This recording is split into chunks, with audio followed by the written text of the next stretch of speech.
রোজের রান্নার একঘেয়ে স্বাদ কিন্তু আমি এভাবেই পাল্টে নিই। হ্যালো এভরিওয়ান, কেমন আছো সবাই? আশা করি নিশ্চয়ই সবাই খুব ভালো আছো। আমরাও কিন্তু বেশ ভালো আছি। পুরো ব্লগটা দেখতে হলে চ্যানেলে ভিজিট করো, চ্যানেলটাকে সাবস্ক্রাইব করে দিও। তো দেখো, রান্নার ফাঁকে ফাঁকে সমস্ত কাজ করে নিচ্ছি। আর সারাদিনে কত কাজ থাকে বলো তো।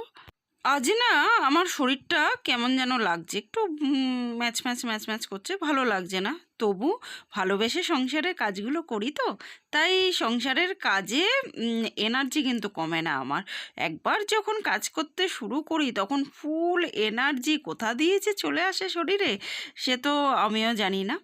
তো যাই হোক, আজকের মতো টাটা। সবাই খুব ভালো থেকো, সুস্থ থেকো।